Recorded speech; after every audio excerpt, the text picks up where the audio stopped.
Hey guys, Only Gamer here, back with another video, and today I'm doing another collection video. I'm doing a bit of a different kind of collection video because today I'm specifically going to be focusing on just one particular game company in this video. And as you can tell, today we're going to be focusing on id Software games. So yeah, id Software need absolutely no introduction. I mean, they're the guys who pretty much invented the first-person shooter genre as we know it, and they made some of the most iconic DOS games of the '90s of all time. I mean, like, just they need absolutely no introduction. So I'm not really gonna even bother because we all know who id Software are. I know we all know why they're important to the history of the video game industry, and yeah, this was something that I wanted to do because well, I'm not the first person to do an id Software specific collection video. I am the first one to do it in a very long time. I mean, there's only really like, at least from what I saw, like only like three people who ever did this kind of thing, and they were all from like 10 plus years ago. So I figured that I would do like a more up to date one because I don't know, I just felt like doing it. I mean, id Software is like definitely one of my all time favorite game developers. I absolutely love their games. And my collection's pretty small, I'm not gonna lie. In fact, it's actually a lot smaller than I thought it was gonna be. I thought I had more stuff than this, but no, I'm pretty sure, unless I'm forgetting something, I don't think I am. This is all I've got at the moment, so yeah, so let's get things started, I guess. And I grouped them all together by series, so yeah, let's get started. The only physical version I have of Wolfenstein 3D is actually this, the Game Boy Advance port. Now, I do have the game digitally for the Xbox 360, but obviously I can't really show it here because it's digital. But yeah, this is the only physical version I have of Wolfenstein 3D, the Game Boy Advance port from 2002. This version's pretty unique. I mean, unlike the GBA versions of Doom 1 and 2, which we'll get to in a minute because I do own those, it was basically just the DOS version, the original, ported over to the GBA. Like, it wasn't like a developed specifically for the GBA. It's basically just a DOS version. And it's pretty much, I think, the first DOS perfect port, or almost DOS perfect port of Wolfenstein 3D, because prior to that you had like, you had versions for the Super Nintendo, Atari Jaguar, which were all like pretty different from one another. But yeah, this is the first time you could pretty much play, especially portably, the original DOS version of Wolf 3D. It's not the best port. I mean, it definitely has a lot of issues. For starters, there's no music at all. They did make music for this version, but for some reason they forgot to program it in or something, or so I've been told.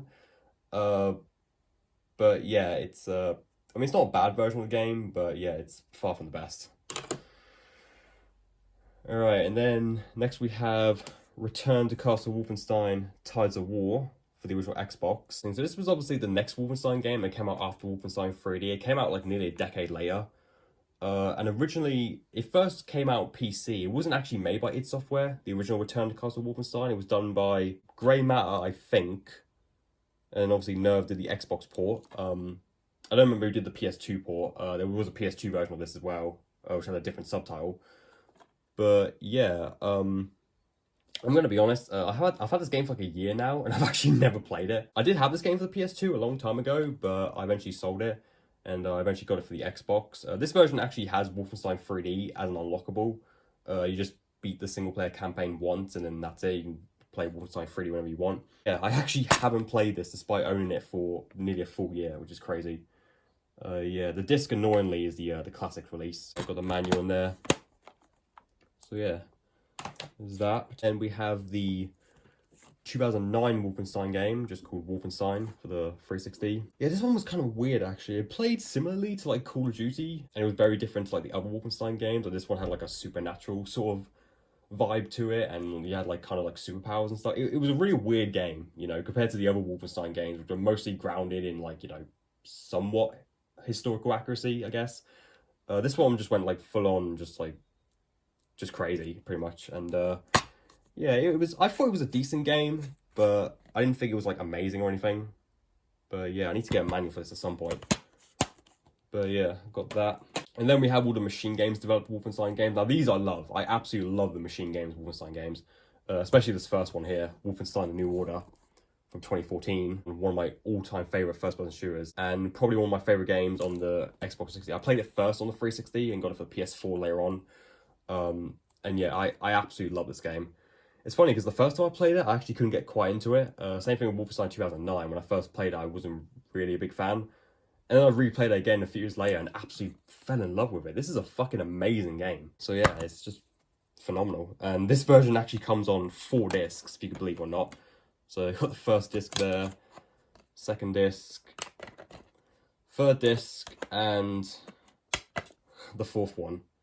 So yeah, every other version just comes on 1 disc. But yeah, the 360 version actually comes on 4. Which is something you don't see often on the 360. I mean, a lot of games came on 2 discs, but only a handful ever came on 4. But yeah, and this one as well doesn't have a manual. I need to get one at some point. But yeah, absolutely love this game.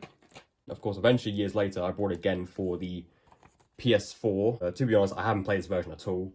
I'm thinking of replaying it probably around like May, which will be around about the game's 10th anniversary. Is when I'm thinking of replaying this game again, because I do really want to replay it, because I absolutely love this game.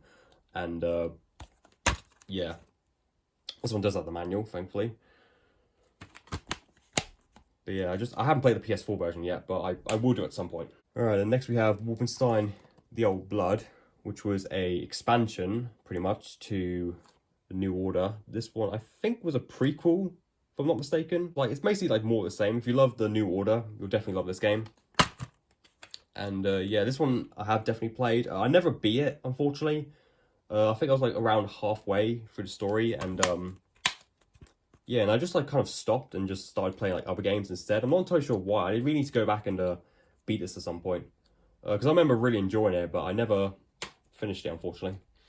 Alright, and next we have the sequel, Wolfenstein 2: The New Colossus. This is the Nintendo Switch version. I'm showing this one off first because it was the first version of the game I had. I remember getting this for my birthday, a few months after it came out. I didn't have a PS4 at the time. I only had like a Nintendo Switch. That was the only system I owned that could actually, you know, that this game was released on. So I had the Switch version first. I barely played this one, to be honest. I couldn't, just playing a first-person shooter with the Switch Joy-Cons, which is all I've got. I don't have a Pro Controller or anything. I really didn't find it comfortable playing on the Switch at all, in handheld or in docked mode. I mean, I just didn't find it enjoyable to play whatsoever. But yeah, there it is. But eventually, years later, just like with the New Order, I did get the game for PS4 and absolutely loved it. I don't like it as much as the New Order, but this is still an amazing game. I definitely beat this one, and yeah, it is just amazing. I really wish they would make a new one already. I mean, I know Machine Games is currently working on the new Indiana Jones, but I hope we get a Wolfenstein 3 at some point, because I just really love these games. Right, and then the last one here is pretty much the last Wolfenstein we ever got, at least as of now. Wolfenstein Youngblood. This is the deluxe edition. For some reason, the physical release of this, they only did the deluxe edition physically. There is no like standard physical release for this for some reason. Not entirely sure why. And this one I've heard was pretty bad. I haven't played this one at all, actually. I've been putting off playing this until I beat Old Blood. And I've had this one for quite a while now. I've had it since like 2021. Bought it at CEX, and yeah, and I literally haven't played it at all. So I want to at some point, but like I said, I kind of want to beat Old Blood first and eventually get around to playing this one. So that was all the Wolfenstein games. Now let's move on to Doom, which is definitely my favourite id Software franchise by far. I got this one super recently, actually. This is the Sega 32X version of Doom, just the loose car. So yeah, I don't actually even own a 32X, but I brought this because it was fairly cheap, at least for a 32X game. It was only like 15 quid, I think. This version usually loose goes for around 35. So yeah, so because it was a lot cheaper than usual, I decided like, fuck it. So yeah, this is the only game I own for the 32X. I do own a Mega Drive, but I don't have the 32X add-on, unfortunately. But yeah, this was actually, believe it or not, the first console port of Doom that ever released. It wasn't the first one developed. I believe it was the Atari Jaguar version was the first one that was actually like in production. But this one came out slightly before the Jaguar version. So yeah, so this was the first officially released console port of Doom ever, which is pretty crazy. So yeah, I had played this on emulator years ago, and it's actually decent. I mean, the music sounds like shit, but the actual gameplay and stuff is pretty damn good. It's definitely a lot better than the Super Nintendo version. That's for damn sure. And I've also got the Game Boy Advance version as well of Doom. This was one of the first games I had for the Game Boy Advance. This is a really solid port as well. I mean, it's definitely like very pixelated, but it's like kind of what you expect for first-person shooter on the GBA. I believe as well, this might have actually been the first time I ever played Doom. I'm pretty sure from what I remember, because like I remember playing this as a kid on my Game Boy Advance. Not like way back in the day, I'm not like that old or anything, but around like 2010, 2011, something like that, which is around that time I first started getting into retro games. My first experience with the game was on the Game Boy Advance, but yeah, it's a decent port. And I've also got the GBA version of Doom 2. This is the only physical release of Doom 2 I have. Doom 2 was weird because it never really, especially back in the day, had like its own standalone release. If it did get released at all, like on consoles, it was usually bundled in with the first game. Like the PlayStation and Saturn versions of Doom had Doom 2 on it. But very rarely was Doom 2 ever released just on its own. But it was for the Game Boy Advance. And yeah, this is a decent port as well. I've actually beaten this game on the GBA. I've even like unlocked the secret Wolfenstein levels and like done everything. Yeah, this Doom 2 is my favorite FPS by far. It is a phenomenal game. I mean, Doom 1 and 2 are both equally as amazing, but Doom 2 just slightly edges it out for me. Mainly probably because of the super shotgun, you know, probably like the most satisfying weapon in FPS history. It's going slightly like out of order here for this next one. Yeah, here we have Doom for the original PlayStation. I only have the disc for this. In my opinion, probably the best console port from back in the day.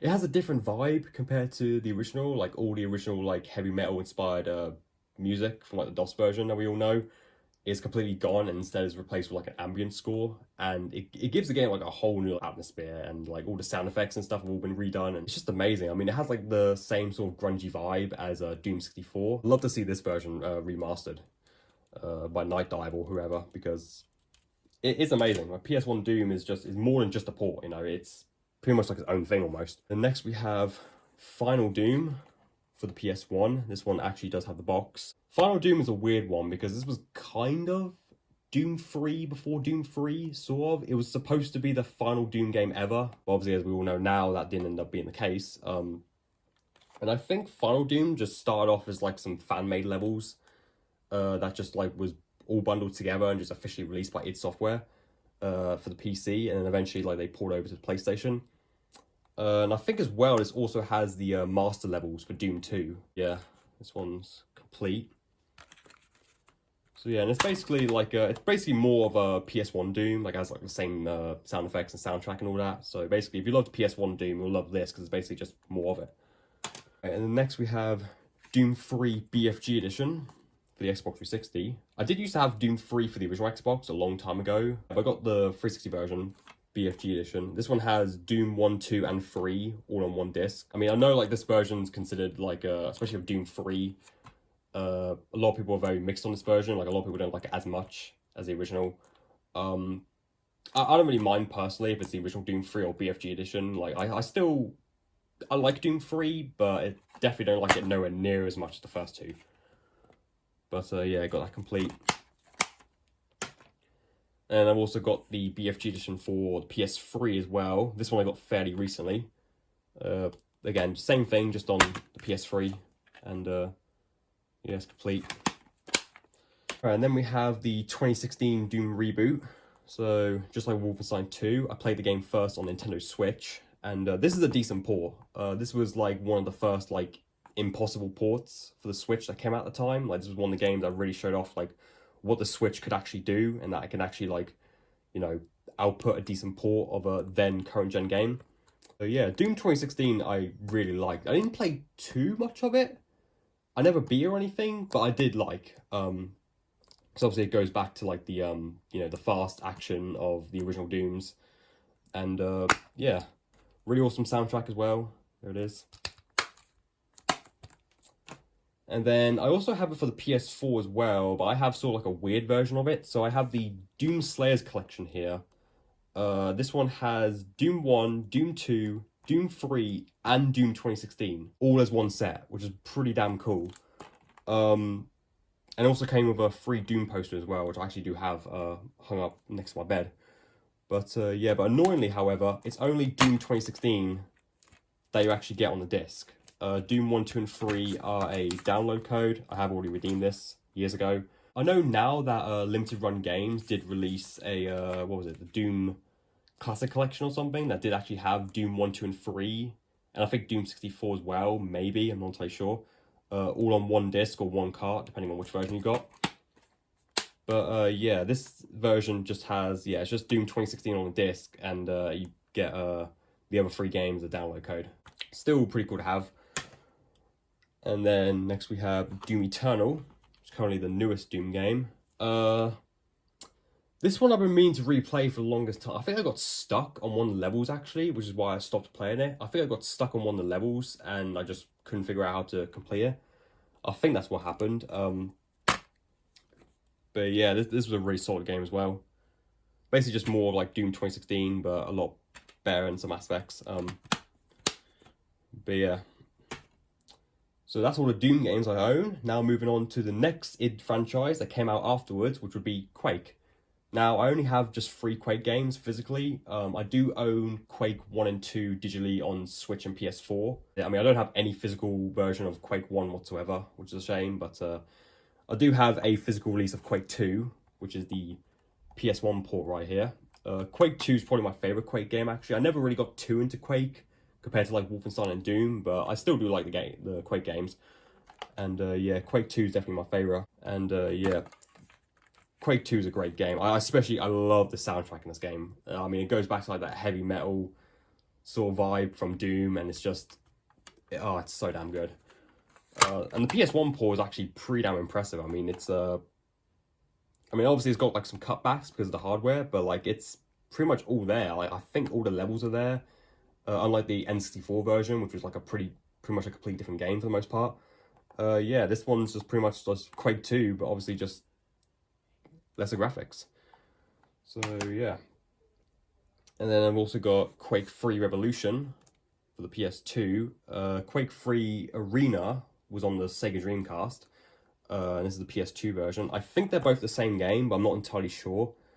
But yeah, this is the only version of Quake 3 that I own / played.